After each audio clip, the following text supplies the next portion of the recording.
Hello, ladies and gentlemen. Welcome to another edition of Serhan On X, coming to you live from Cincinnati, Ohio, here in the United States.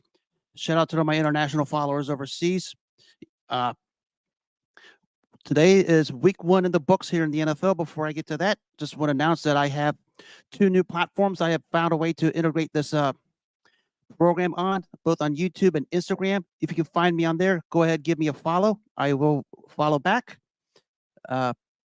And before I get started, I just want to give one of the giant shout outs. I give a lot of shout outs on all of these platforms, but there's one in particular I want to give to, and that's a fella from Kansas who I interacted with last night named Farzin Vosogian. He does a lot of great stuff for Kansas City, and he had me on his show last night. I've been a longtime follower of his. Farzin, if you're watching, I just want to give you a big shout out. Thanks for having me on last night. And everybody, guys who don't want to seek him out, give him a follow. He has excellent stuff, not just with his Chiefs, but also some NFL-related topics, as well as some mixed martial arts and some of the political and life stuff. He has great content, and he's someone I personally will vouch for. So, Farzin, thank you for having me on the show. I would love to have you on. I'd love to be on your show again. Now, let's get right down to it. Week one in the NFL is in the books. I'm going to break down each individual game. Also, I'm going to be talking about the crazy game at Notre Dame and Northern Illinois, which to see Notre Dame get trolled at the highest level is absolutely priceless. And we're going to relive a very suspect night that took place in San Antonio 31 years ago. I was going to break down going to get this thing started to the NFL. Week one is in the books. Started Thursday night, of course, with Kansas City and Baltimore. It was a great game. I enjoyed watching it. Two standout quarterbacks in Patrick Mahomes and Lamar Jackson playing as well as he possibly could. It was a good, very good game both ways. Kansas won, of course, 27-20. Patrick Mahomes was still Patrick Mahomes. He did throw that one interception to Roquan Smith, which was just a very questionable call by his standards. You'd hardly ever see Patrick Mahomes make that kind of a mistake. I guess the pressure did get to him before he released the pass, and that's how Smith had the interception. But their two-headed monster receiver, Rashee Rice, and their top draft pick, Xavier Worthy, had an impact. Of course, Worthy's impact was implemented early when he had that reverse that led to the touchdown. You can almost see his speed, how he made a difference there. And, of course, Rashee Rice, who just was able to find openings to go for 7 catches for 103 yards. Those two are going to be very lethal in Kansas's offense. And don't forget, they're going to have Hollywood Brown back here soon, hopefully, and that's going to just give them another weapon. I mean, they're no longer just Mahomes to Kelsey like it's been in recent years. Now he has other receivers he can throw it to, and he's just going to be even more dangerous. From the Baltimore point of view, Lamar Jackson, I thought, played very well, did all that he could to keep him in it. The only problem with him was his red zone efficiency was absolutely porous. He was 1 for 8, and of course, it marred by the two missed throws where he had wide open receivers that he missed. Maybe he didn't see the field clearly, but I don't know. I know the one that Zay Flowers was blank wide open, and Lamar just flat missed him. It could be a communication error or whatever. I'm not going to stick up for the guy, even though I've been a Lamar Jackson backer this whole time, but here's a throw he should have made. Of course, the pass to Isaiah Likely, which turned out, which was a touchdown, which was a great effort by Likely, but of course, the toe on the line, which was the correct call in the end. The funny part was the Baltimore Ravens X page basically said, we got the touchdown, and then of course the community notes trolled him on it, saying that it wasn't. And of course, there's some Baltimore fans who are trying to say that they were robbed, and they were community noted. Really, the bad red zone play. And I was watching this game. It seemed like you guys were running that old Greg Roman offense. I mean, I thought maybe I'd see more Derrick Henry in this game on your behalf, but I guess not. I mean, he did make things different in the dynamic, which I thought allowed Lamar Jackson to use his legs more, which is one of his strong suits. Of course, maybe the biggest play of the game came at the end of the first half after Baltimore got the turnover from Patrick Mahomes. They're about to drive down the field. Lamar Jackson, I thought, spotted an open Isaiah Likely. Before the pass got there, Leo Chanel, the linebacker for Kansas City, had a perfect deflection just at the right time, basically saved a touchdown, which held Baltimore to a field goal. But the red zone issues with Baltimore is probably something I'm sure they'll fix down the line, and they should be okay. And Kansas, who was my pick to three-peat this year, basically gave me no reason to change the pick. I mean, they did it. They have the receivers now to go with Patrick Mahomes. They're going to have a three-headed monster with Isaiah Pacheco, Samaje Perine, and Carson Steele at running back. They basically showed why they're the defending champs and why they're probably going to make history in three-peat. I picked them to do it, and I'm still sticking by it. But it was a great game nonetheless. For your fantasy owners out there, if you have Isaiah Likely, I suggest you keep him because I think he's going to be very, very big and very, very sound for that Ravens defense once, so they can integrate Mark Andrews, who, of course, is coming off the injury. And I guess he also had a car accident that set him back during training camp. And, of course, the whole thing was crazed up by all the quotes that the Ravens had after the game where they tried to say if that's the best they got, they have another thing coming. That's the same team that knocked you out of the AFC Championship game on your home field there, if you know what I mean there, Isaiah Likely. So good luck, because Kansas didn't even play their best, and they still found a way to put 27 points up. And although I think Baltimore is going to get better, the scary part is I think Kansas City is going to be better. They're going to be ready to defend their Super Bowl title come playoff time, and it's going to take a lot to basically knock them off. As I said on my posts on all these platforms, the only team I can see knocking off the Chiefs is basically the Chiefs' complacency. That's the only thing that's going to stop them.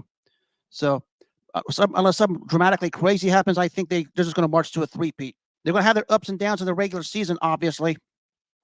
But I still think they're going to win that AFC West by at least 4 games. Probably get the 1 seed and just cruise to the Super Bowl at the best. So that covers that matchup. The next night, Friday night, which is a rare night for an NFL game, I did not know this till weeks before this, was the game in Sao Paulo. I guess it was in Brazil. It's between Green Bay and Philly. Again, it was marred by a bad field, of course, because the Philadelphia Eagles love using bad fields as an excuse. They did it when they lost the Super Bowl to Kansas City. So I guess they want to play on bad fields. But the unfortunate thing is the game was marred by one of the last plays of the game where Jordan Love, got wrapped up in by Jalen Carter at the end of the game, and it seemed to snap his leg. They called it a sprained MCL, which I think it was fortunate because from the replays I saw, I thought it was a border with an Achilles or an ACL tear. But the good thing is he's only going to be out a couple weeks. They say around 3 to 4 weeks, I believe. So at least he's going to be able to come back. He's not out for the season. But they're going to probably have to do something during that time to hold the fort down because I don't know if Malik Willis is the answer for that short term. Now, Ryan Tannehill is available as a free agency. If Green Bay wants to go there, they could sign him as a short-term solution for those 3 to 4 games until Jordan Love comes back. But one of the more glaring concerns for Green Bay was their inability to stop the run again, because they got a new defensive coordinator. Last year they allowed the 5th most rush yards in the league, and Saquon Barkley, who made his Eagles debut, just went wild on them for 3 total touchdowns and 132 total yards. Now, Jalen Hurts didn't play all that great. He had 3 turnovers of his own, but he was bailed out by Barkley and A.J. Brown. It's probably a step they need because remember what happened to them last year after that great win they had at Kansas City. They just fell off the map, and that defense just got torched. I mean, they gave up the defense gave up a few big plays at Green Bay because I have questions about their secondary. But the fact they was able to get a W after what happened last year, I think is a big deal for them simply because they need to start taking steps and not think about what happened at the end last year. What happens down the line remains to be seen because they still have to deal with the big horses in the NFC, which is basically San Fran, Detroit, and their division rival Dallas down the line, which I'll get to Dallas here in a little bit. So that takes care of the weekend games. Now, the shocker of the weekend took place right here in Cincinnati. And those who saw me on the show the other night, I had a lot to say, and I'm going to be saying a lot more here about this. It was a New England Patriots 9-point underdogs who some people thought, including myself, they would flirt with a winless season. They go out there and just punch Cincinnati in the mouth and basically just punch, punch, punch, and just kept on punching until they couldn't stop taking punches. I mean, Ramondre Stevenson did not have a 100-yard game last season, and he rushes for 120 yards. And and the Bengals defense, which allowed the most yards per play last season, gave up 170 yards in a situation where, they did nothing to address their defensive interior.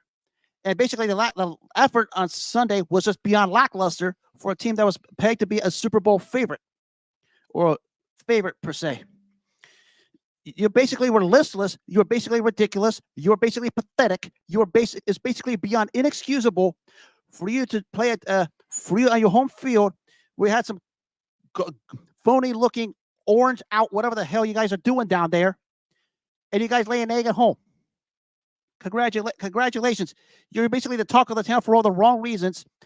And now I see the press conference today where Zach Taylor just makes a fool out of himself again, trying to say we're all held accountable. Wash, rinse, repeat. I heard the same thing out of you for over 3 years, and it's nothing's going to change until the two eyes see it. Good luck to you down there in Kansas City coming Sunday, because you're going to need it. Because you're going to have a three-headed monster of Isaiah Pacheco, Samaje Perine, and Carson Steele probably licking their chops. They're going to punch it down your throat. The willful negligence to take care of your defensive interior for the second straight offseason showed once again, because you guys got ran down bit by bit by Ramondre Stevenson. He didn't do anything flashy. It was just little by little by little, and you were basically non-existent, especially on the defensive side. This is beyond inexcusable. And on offense, you have that $275 million quarterback who only averaged barely under 6 yards per pass attempt. When you have that kind of a receiving corps, and you should be taking shots downfield. The whole game, aside of that so-called good touchdown drive you had, was beyond inexcusable. It was pathetic. It was ridiculous. And I don't know. I wonder why people I see why people do not take you seriously, because it goes from the ownership down to the players, to the coaches, to the fans, and even all your moronic content creators here in Cincinnati who are still trying to defend this like nothing happened. I'm sorry, if you're going last 11 season openers, the first 2 weeks, they're 1-11. The one win, they needed overtime to do it. That says all you need to know. I don't want to hear about anything about slow starts, natural again, because the real good teams that get to that point are ready right out of the gates. Look at Kansas City as a perfect example. Thursday night, if you're going to be ready, you're going to be ready out of the gates. This slow start, the excuse of slow starts is officially dead, because I don't want to hear it. Good luck in Kansas City Sunday, because you're going to need it. I gave you the benefit of the doubt when I gave my prediction, so I'm not even. I could make you look ugly if I wanted to, but I'm not going there. Especially for all you content creators who still want to prop up a $275 million quarterback who thinks he's in the same conversation as Patrick Mahomes and Lamar Jackson when he really isn't. So I got that off my chest. Congratulations. Shout out to New England and Gerard Mayo for his NFL debut on a win. They might not win many games, but this is going to probably be their highlight moment of the season. If you want to call it their Super Bowl, have at it. Other games, New Orleans Saints just smashed Carolina 47-10. Nothing to say there. Carolina's just an embarrassment right now. I mean, they forked a boatload of draft capital to get Bryce Young. A lot of people are calling him a bust. I'm not ready to go there yet, but they don't even have an adequate roster to be competitive right now. That's the issue. I mean, aside of him, I don't even see anyone of significance. That's an underlying problem. And for the Saints, we don't know if we're going to play that well again, because again, they played the Carolina Panthers. They're going to be in the draft lottery, probably picking the top 10. I mean, their receiving core was solid. Derek Carr looked very good, but given the opponent, anything less wouldn't be acceptable. So that goes with that. That goes the same for that one. Again, New Orleans 1-0, Carolina 0-1, but it's going to be another long year for Carolina. So fasten your seatbelts, Panthers fans. It's going to be a while. So the next game, it was Minnesota over the Giants in a wipeout. Maybe a little surprising, but maybe in hindsight, it's not. Sam Darnold just was perfection early in the game, completed his first 12 passes. I mean, he played about as perfect as you could. There was a lot of questions and debates as to whether he could actually hold a fort over there in Minnesota. He did pretty well on Sunday. Their new acquisition, Aaron Jones, surprising that he left Green Bay for a division rival in Minnesota, which was a head scratcher when I first heard the news. But he did average 7 yards, about 7 yards a carry, and to was balance out the offense. Obviously, keep the offense going early as to keep the Giants' defense on its heels. But for the Giants, I'm gonna read the stat to you. This is something. This is something. I'll admit this. When Daniel Jones signed that $160 million contract, I forgot was this offseason or last offseason, he's thrown more pick sixes and TDs. He threw his third pick six on Sunday to Andrew Van Ginkel. He took it to the house. 3 pick sixes versus 2 touchdowns since he signed the contract. Now, of course, it doesn't help. The guy apparently is dating an undesirable woman named Kay Adams, which for a guy who's making $160 million, you should be doing better with woman quality than Kay Adams. My God, good grief, really? So, and people want to know why this guy's why they're done with him. I mean, their head coach Brian Daboll, who I do like a lot, is still sticking with the guy, but I think they're just sticking with him by default because they have no other options. But it didn't help Daniel Jones's cause because that offensive line just got him killed. I mean, he was sacked 5 times. He was hit many more times. Of course, he threw the pick 6. But if you're paying a guy $160 million over a 4-year period, like they're paying him, you better at least get something and stop. At least tell the guy to update his quality of women. I mean, there's at least a Sydney Sweeney out there, isn't it? I mean, good God, Daniel Jones, you violate the man code in many, many more ways than one. I don't know what the hell to tell you there, son. Just get out there, at least act like an NFL quarterback instead of chasing undesirable women.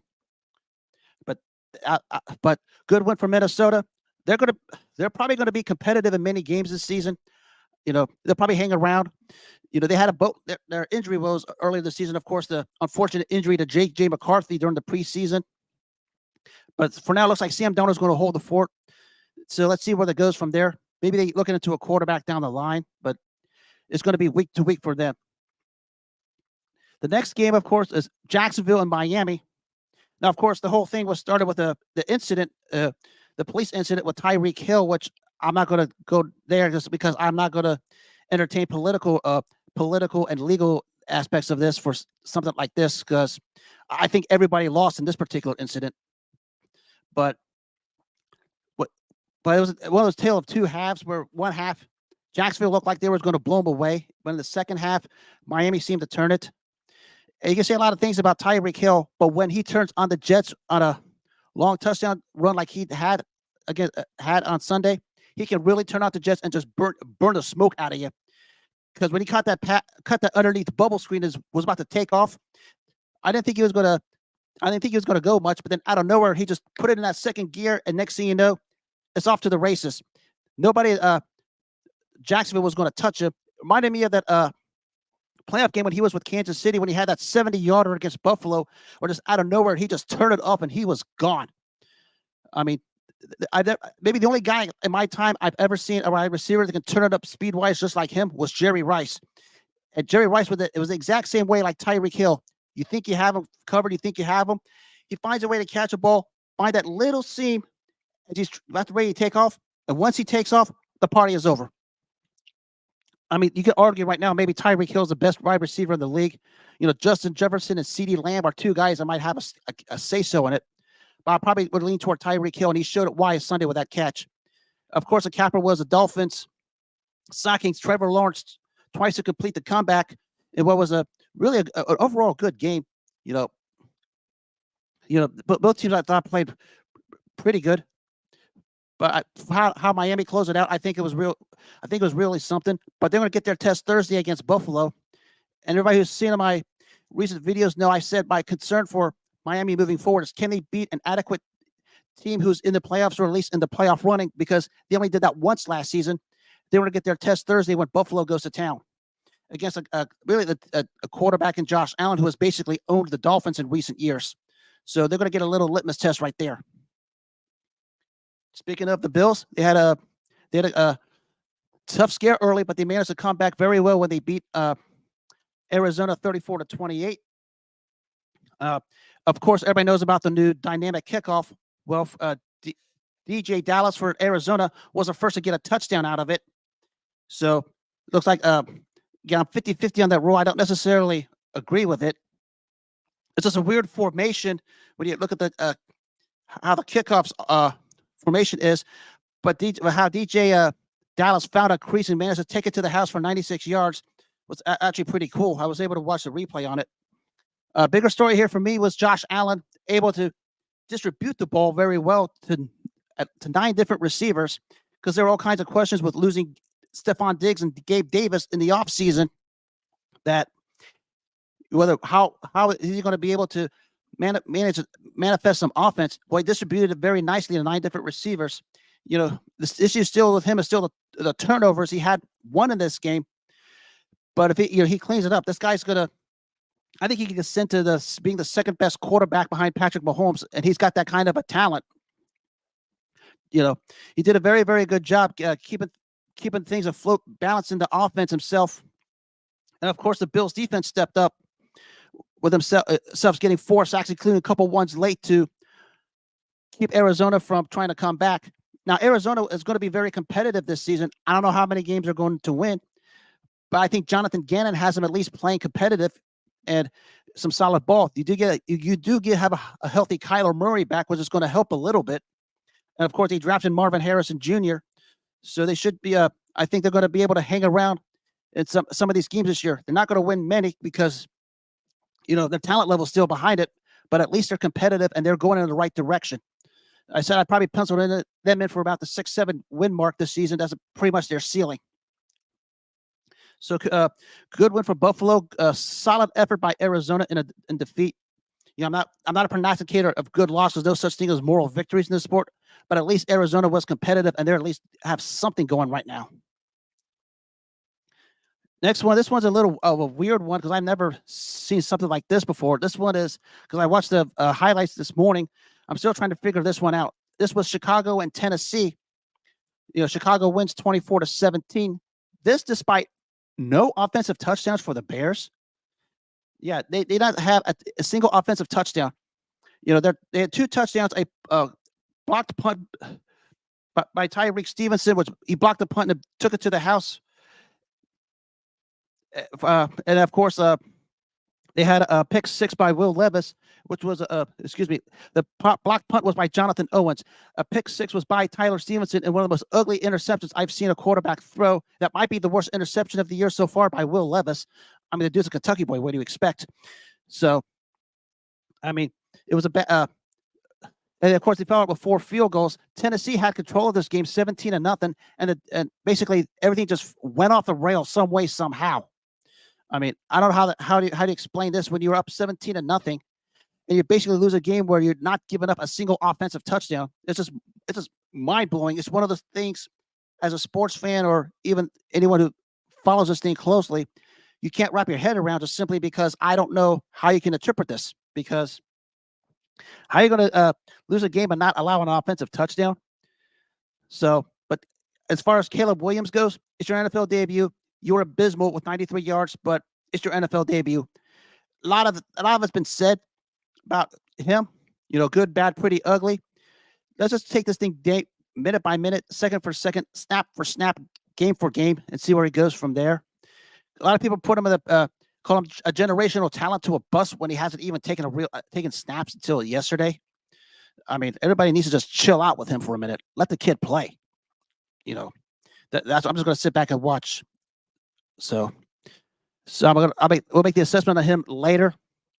But a weird and a very bad loss for Tennessee. So I don't know where they go from here.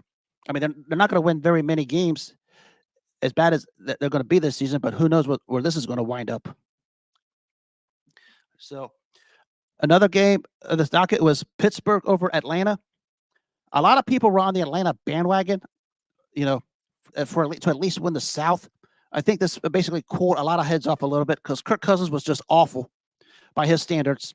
He threw the two interceptions. He was beat up. He was pressured the backfield a lot.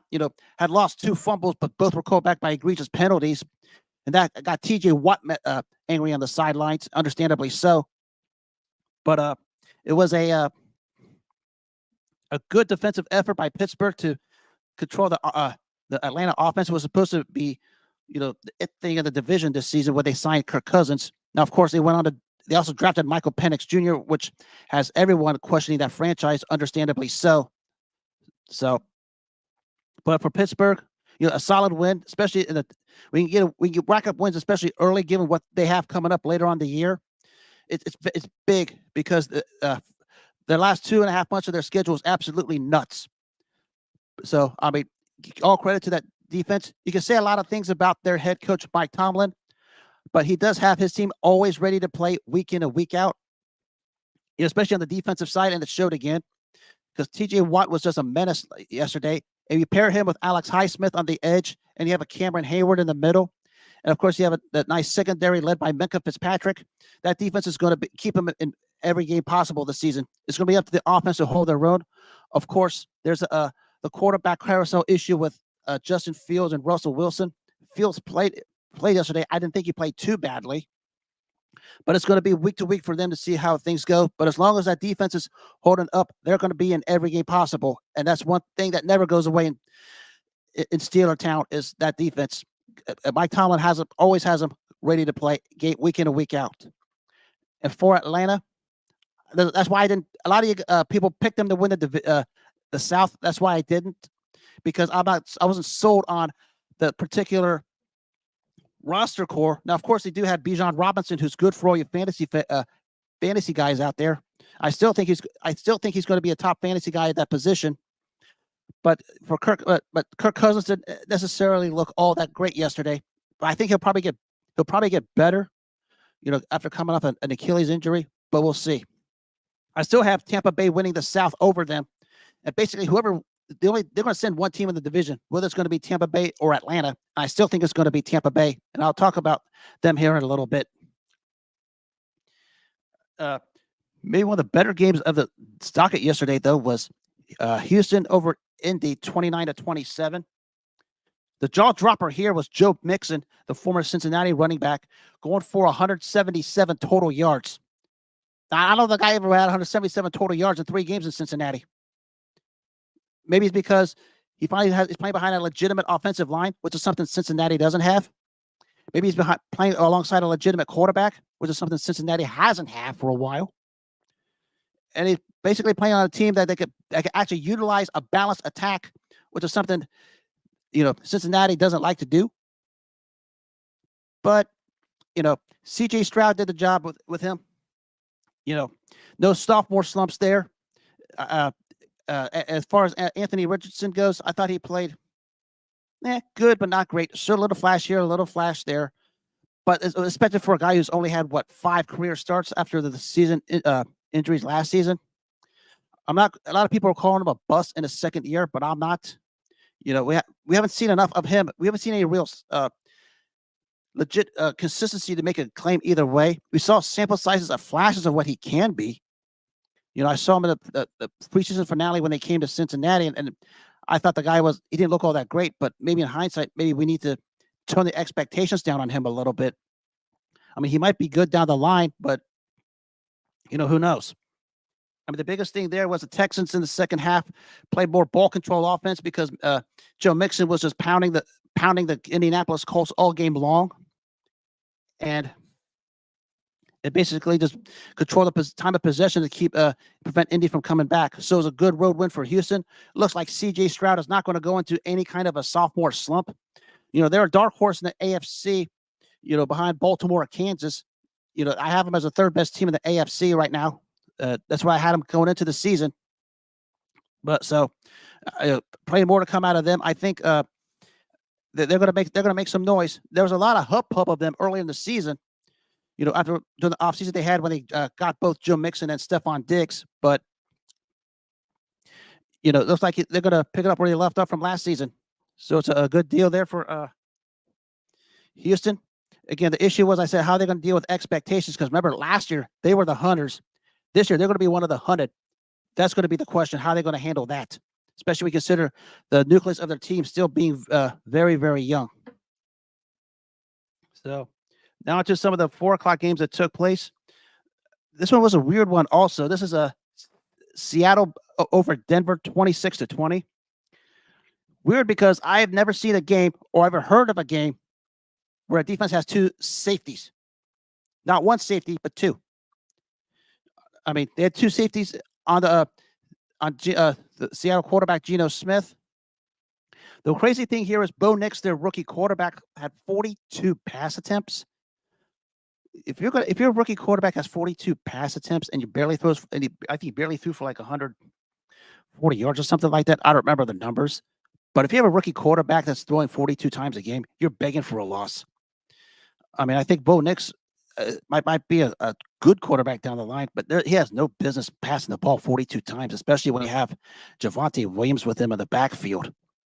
I mean, I don't get it. So that's the big story there, of course, in the second half was Kenneth Walker III just stepped it up in the third quarter, and the defense just started to ball out under their new head coach, Mike Macdonald. Now, if you guys know Mike Macdonald as the one of the better defensive minds as a defensive coordinator in Baltimore for a while, and of course, he was due to get a head coaching job, and Seattle took the chance on him and hired him. And the defense that he had in Baltimore seems to have carried over in Seattle because they turned it up in the second half and started to get to Bo Nix and basically just took the game over. So a good home win there for Seattle. Very, very solid win for the debut of head coach Mike Macdonald. Now, of course, the other game was the Los Angeles Chargers over the Las Vegas Raiders. The big story here was J.K. Dobbins after missing basically all last season with a blown knee. He comes back, makes his Charger debut, and averages about 13 yards a carry on just 10 carries. He goes for 135 yards. Basically, the identity that Jim Harbaugh implemented in Michigan legally, that decided carries over here to the Chargers as long as he's legal. So, but the issue, the ball control offense, they have a new identity. Of course, they have Greg Roman, the offensive coordinator, their offensive coordinator now, who of course was the offensive coordinator for the longest time in Baltimore. So it remains some of that offense there. The issue, of course, Raiders was too much bad decision making, especially on fourth down. Well, there was one time there was a 4th and 1 and the Chargers 43 late in the game, and they decided to punt. Basically just handing the game to the Chargers at that point. I mean, I don't know what to make of that. I would have just gone for it. But Antonio Pierce, I guess, decided to trust his defense, which wasn't necessarily all that great. Because I remember a play where it was the premier defensive end, Max Crosby, matched up with a rookie named Joe Alt, and basically Joe Alt just owned his ass in that particular play. Excuse the language, but yeah, they got a nice draft pick and Joe Alt and Ladd McConkey. I think they're both going to be good in that offense. I think it looks like Jim Harbaugh is going to make his imprints on that game, on the team, as long as he's doing it cleanly. So, I mean, of course, the real crazy story for all the college yip yaps over here was that after the game, you have a Michigan guy handing a game ball to an Ohio State guy, which is Jim Harbaugh handing it to J.K. Dobbins, which set both the fans of both colleges on some sort of weird craze. I mean, if you know the history of the Michigan-Ohio State collegiate rivalry, there was a weird craze because the picture was posted on X, and when I saw this, I'm just like, okay, why are you making a big deal out of it? Of course, Michiganders, Ohio Staters, you know how that goes. I decided to stay away from it because they all like to act the way they do. I mean, what are you going to tell them? Act like men? So it is what it is. But a good win for the Chargers. Get on the foot, of course, the right way with a win. Leads me to Tampa Bay defeating Washington. I picked Tampa Bay to win the division simply because they brought Baker Mayfield back on a very, very good contract. It seemed that when I was watching the highlights of this last year, even though he had good chemistry with his two receivers, Mike Evans and Chris Godwin, in this first game, albeit against a Washington defense that was a no-show, I thought the chemistry between Mayfield and his receivers were much, much, much better this time. And I thought Baker Mayfield was my comeback player of the year last year, even though it was given to Joe Flacco of Cleveland, because Mayfield looked like he was about to be out the door after the unfortunate circumstance in Cleveland, and basically almost played himself out in Carolina and the LA Rams. He goes to Tampa Bay, leads the team to a division win and a playoff win. And now here he is in the second year. He gets a new solid contract, and is living up to it. Puts on a heck of a performance in Washington, albeit, as I said, even though the Washington defense no-showed. But you tip your hat off to Baker Mayfield. I think the people in Cleveland sort of wish they have him back now after seeing all of this. Of course, it's all hindsight 2020. But for Washington, I thought Jalen Daniels, didn't necessarily play all that great, but he showed signs of the promise that he had. Of course, you can't make it out of a game where you're basically just getting ran out. He put up a lot of solid numbers, but albeit it was after the game was basically over. But he sort of showed why Washington took the chance on him, and it basically, in their eyes, validated that pick. Now, they had a kicker carousel. So this offseason, they released one kicker. They get Cade York from Cleveland. York misses 2 field goals, and now he's out the door. So here they are back on the kicker carousel, trying to find themselves a new kicker. It's going to take a while for that mess to get cleaned up in Washington, because I said there's still residue from the Daniel Snyder era that still hasn't been cleaned up yet. So good win for Tampa. Good way to get off on the start. And I said in my opinion, they're going to win the NFC South. A lot of people were on the Atlanta bandwagon. Yesterday validated me why I think Tampa's going to win it. Which leads me to another, maybe I would say the results shocking, but maybe how this was probably the shocker to me, was Dallas marching into Cleveland and just beating the brakes off of them 33-17. Game really wasn't even that close, because the Dallas defense just went haywire on the Cleveland's offense. It's basically locked them up and shut them down. Sacked that quarterback 6 times, led by 2 sacks by Dexter Lawrence. 19 points off their special teams. 4 by their kicker, and the punt return by Kevontae Turpin. Of course, the big story there before is Dak Prescott's now the new highest paid quarterback in the NFL, which is what he wanted to be in the Cowboys, and him and the Cowboys agreed to the terms pretty much before game time. And he basically performed as well as you possibly could. He didn't really need to do much because the defense has shut down the Cleveland offense. But the real storyline here centers around that starting quarterback over there, the $230 million guaranteed guy who had all those legal issues. And now apparently another one has come out. Actually, we try to tell everyone in Cleveland, when this trade was made 3 years ago, when they forked out all the draft capital and the fully guaranteed contract they gave to him, it wasn't going to work. Because people forget, the year before they got him, he sat out an entire 2020 season in Houston before this happened. It basically, the 2021 season, he sat out the entire year, basically like a self-holdout, before Cleveland got him in a trade for all that draft capital. And of course, they got given the fully guaranteed contract. And they did it openly, and basically openly disrespected Baker Mayfield. Now, I know Baker Mayfield, he can be a hit and miss quarterback, but for you to do him that dirty openly, it's just bad business. And it seemed like karma bit the Browns on this one, because everyone tried to tell them what the end result was going to be. Excuse me. Everybody's going to tell them what the end result was going to be. No one from the Cleveland media to the Cleveland fans wanted to listen. Again, the last time I saw that quote of him in a major game was in the 2019 playoffs in Houston, when he was spotted a 24-0 lead and couldn't close a deal.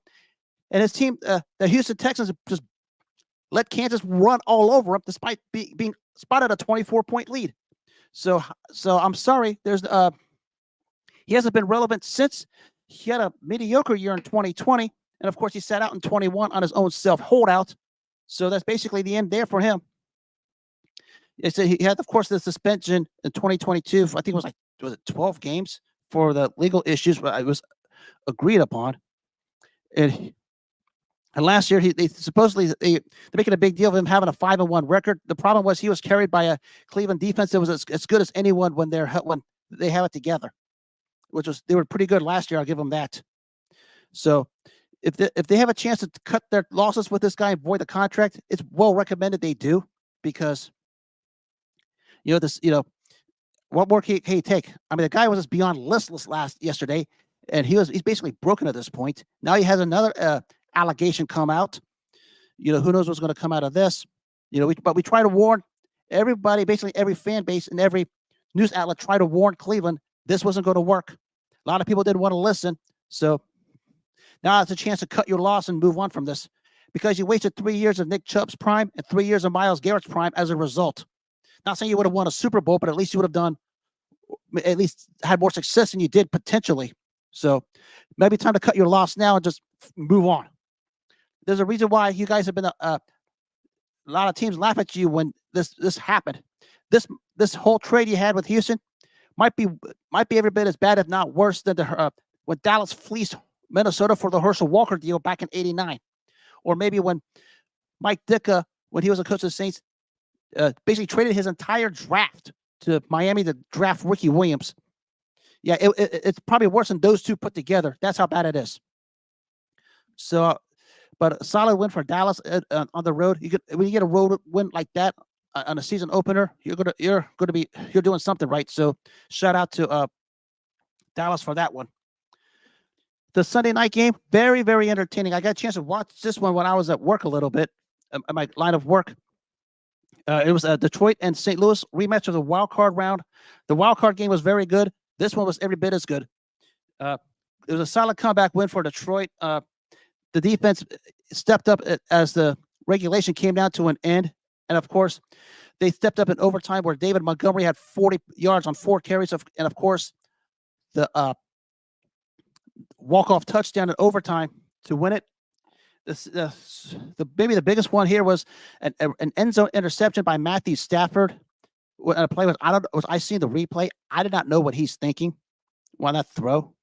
Maybe he saw something that we didn't, but it was a very, very terrible error. And usually, when you throw end zone interceptions like that, you're literally begging for losses because those are some of that real momentum shifters that suck the life out of you if you're on offense. It increases your energy when you're on defense. But of course, the sad story here is they lost Puka Nacua and their star wide receiver and their starting left tackle Joe Noteboom for a while due to injury. Sort of shame because Cooper Kupp was fully healthy and he showed yesterday with he had 14 catches for about 100 yards, and I thought a trio with him, Stafford and Nacua was going to do something. And I know a lot of people were invested this year in the Rams as a sleeper in the NFC, which I said before on other shows. The NFC has a bunch of question marks coming in simply because outside of San Fran and Detroit, I don't know who's the real deal. Now, of course, Jordan Love goes down. The Rams, they were supposed to be a surprise team. Some people thought they would win the NFC West over San Francisco, which I didn't go that far. But it's sort of a misfortune because the Rams just had bad luck that night. Of course, this outrage again, another case of just like what happened with the Buffalo and Kansas City game in 2021, the 13-second game, where again people are wanting more changes in the overtime rules.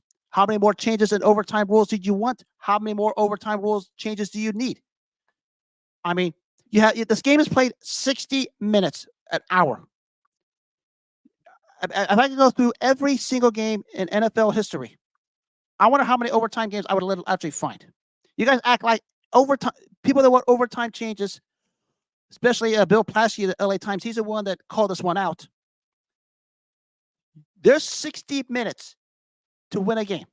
60, not 16, 60, 6-0. You trying to tell me you can't find a way to win? And I'll not forget, as I said, Matthew Stafford threw a red zone interception. End zone interception, excuse me. And you mean to tell me that you want to worry about overtime changes when you don't think about that stuff? I mean, they had like 3 to 4 different changes over the past 10 years. How many more overtime changes you're going to need? I mean, maybe instead of just worry about overtime changes, maybe how about making plays in regulation to prevent to getting to overtime? There's the issue. The LA Rams had chances to close the game out and didn't. And what happens? When you give Detroit the opportunity to do what they did on Sunday night, you're going to get burnt. And it didn't help. Matthew Stafford threw a red zone interception. So that's a feeling about overtime rules. I think it's getting a little overzealous, over ridiculous. This whole, because Matthew Stafford didn't get a chance, they should change the rules. How about telling your Rams to actually make a stop? Because in that overtime, they were pounded on the ground on that one game-winning drive by Detroit, led by David Montgomery's game-winning touchdown. So overtime rules are overtime rules. Maybe we just leave it alone and leave it be for a while, because every year everyone wants to see a change in the overtime rules. Maybe just try to make plays in regulation so it doesn't get to that point. Plain and simple. So it was a hell of a game on Sunday night. So unfortunate for the injuries with the Rams, but a good win by Detroit, who I think will be in the NFC title game against San Fran again. They are the real deal. Dan Campbell has them going in the right direction. Now, the capper, of course, was the Monday nighter last night, where San Fran beat the Jets 32-19. Game wasn't even as close as the score was. Storyline there is, of course, Jordan Mason running wild in place of an injured Christian McCaffrey. 147 yards on 28 carries. You fantasy owners, I hope someone had Jordan Mason on your fantasy team, because he did you a huge favor. Deebo Samuel was solid, 77 yards. Total yards. He also had a touchdown. The story here, of course, is Aaron Rodgers coming back after an ACL tear. The Jets' offense was a bit of a mess, and even though Rodgers had a few solid throws, including the one on the touchdown drive, you can almost tell that it was a little rusty. The offense was still a little discombobulated. So maybe they need time. But I think the hype train needs to stop there with the Jets, because there was a lot of people who thought they would be in the AFC title game going to Arrowhead to play Kansas City. I think that needs to stop here, because I'm not sure they even get in on the playoffs. Maybe they get in on the last wild card seed over a team like Cincinnati or the LA Chargers, but that's about it. But another story there, the defense, which has been solid the last 2 seasons, was absolutely beaten up in the line of scrimmage by the 49ers, to where Jordan Mason just ran wild. And another piece there for Kyle Shanahan's system. And before the season, I said San Fran. I had basically picked San Fran by default to come out of the NFC, because outside of them in Detroit, I don't know who was a sure thing out there. I basically said it was going to be a third meeting between Kansas and San Fran in the Super Bowl. This opening weekend didn't sway my predictions in any other way. I'm basically validated it, and I'm sticking to it. It's more by default, because I haven't seen anything that stands out outside of those two at the moment. Maybe someone makes a big trade at the deadline or something to put themselves in the conversation. Who knows? So that is week 1 of the NFL. Again, I love, my best part is watching all the timelines on all my platforms with all of you guys, all the knee-jerk reactions. Oh my God, we're the greatest thing ever, to the sky is falling. I get a crack up out of all you guys. I really do. But you guys are fun to deal with. I'll admit, a bunch of good people. Much love to all you guys as always. So that concludes my NFL side. I want to touch up on something that took place on Saturday, because I did not know the details of this until I was at my line of work. I read about this. Notre Dame was playing Northern Illinois at South Bend. Of course, everyone knows the story there. Northern Illinois pulled the upset, game-winning field goal, I think like 38 yards out, I believe. Of course, their head coach shows the emotion. Kudos to him for busting his chops to have his team ready. But I did not know that Notre Dame paid them $1.4 million to have the game played at South Bend, Indiana. Congratulations, Notre Dame. You got trolled at the highest level. You basically paid them $1.4 million to go to your turf and beat you, as you were the 5th-ranked team in the nation. Congratulations. You got played, you got trolled, and you got trolled hard. It was the best thing that ever happened to this world, because that delusional, overhyped fan base of theirs thinks they belong on some sort of pedestal amongst the powers of the SEC or the Big 10 or whatever, or what the hell, the Big 14, Big 15, whatever the hell they call themselves now with all the new schools that's added. But congratulations. Shout out to Northern Illinois for a great gutsy win. Just to go in there, beat the team, and collect $1.4 million in the process. Yeah, you made out real rich, real quick. Job well done. I don't know what to say. I swear, when I read about this in my car and I was at work, I spent maybe 5 minutes on my lunch break just doing nothing but laughing at this because I never heard or seen anything like it. I'm sure it happens in other institutions, but not quite as openly as this. Because I think Notre Dame did this a few other times, and they lost a couple of those games also. So I don't know why you're forking out games and have games played on your turf when they just come in there and beat you. I mean, I remember how overhyped you guys were when you guys were thought the big thing last season when Ohio State on a national televised game last season beat you on the final play of the game, and you basically just shut up the rest of the way. Maybe it's time for you guys at Notre Dame to do the same thing because you guys are just irrelevant and useless right now. All you guys, really, you guys are. So I just want to get that out of the way. A little bit of fight reflection time today, because it was 31 years ago today. Sold out Alamo Dome bared witness to one of the biggest sporting events and maybe one of the biggest crimes in boxing history. That being Pernell Whitaker versus Julio Cesar Chavez. My fight followers, you know where I'm about to go with this. I bring this up because, everyone calls every decision a robbery. A lot of people are calling Devin Haney, Vasyl Lomachenko a robbery. Y'all need to shut up and quit being cowards about it. Because I can't hold a candlelight to what happened on that night in San Antonio, September 10th, 1993. Because a performance of a lifetime was given, only to be taken away by corruption, by Don King, by Jose Suleiman, you name it. Everybody saw the fight. Everybody knows what happened. The late Bert Sugar put it on the magazine perfectly. Do not buy this magazine if you think the fight was a draw. Because it really wasn't. Look, I've been the biggest Chavez backer my whole life. He's my guy. I always back him. But on that night, Pernell Whitaker took it to another level, and he set himself to an elite top 10 all-time great. I mean, it was about the closest thing to perfectionist I ever saw. What he did that night, and basically perfection to his whole career, if you look at it in general, because every time I think of the song, You Can't Touch This by MC Hammer, I think of Pernell Whitaker. I mean, not even guys like Vasyl Lomachenko, Devin Haney, or even a Floyd Mayweather could lace his boots when it comes to being a defensive fighter. But kudos to, but God rest the soul of the great Pernell Whitaker, because everybody knows what happened on that night, who the real winner was that night. I've been a Chavez backer, but I can't back him on this because he was just given a hardcore lesson. I mean, Pernell Whitaker basically learned from his Olympic teammate Mildred Taylor 3 years before on how not to fight him, and basically just use his brains. Maybe the smartest in-ring technician when it comes to ring generalship of his time. Judges score fights on 4 different elements: clean punching, effective aggressiveness, ring generalship, and defense. From a period from 89 to 97, hardly anybody did it better than him. He was the man who ascended after that Chavez fight to the #1 pound-for-pound fighter in the sport for about a 4-year period. And no one really touched him. James Toney had his chance, lost to Roy Jones. Roy Jones was coming close, but then after he fought James Toney, had, albeit immensely talented, didn't fight the greatest of opposition. That was pretty much it. I mean, of course, Whitaker had the tough loss to De La Hoya in 97, a fight that I thought Whitaker won.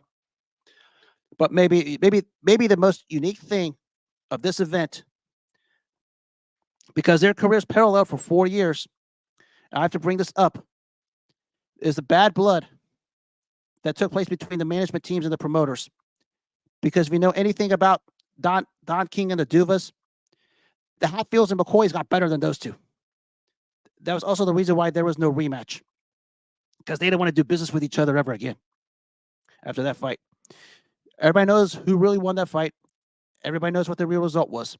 I'm not going to add anything else to it. I just want to relive this because that night sold out 65,000 in the Alamo Dome. A lot of them coming from the south of the border, thinking their guy was going to continue on his long winning streak. Pernell Whitaker said otherwise. I think maybe the most unique thing of Whitaker's career is from 84 when he started to 99 for that 15-year period, even though he had 2 official losses and 1 official draw. You could argue he never lost those 3 fights. He was basically undefeated till he fought Trinidad in 99.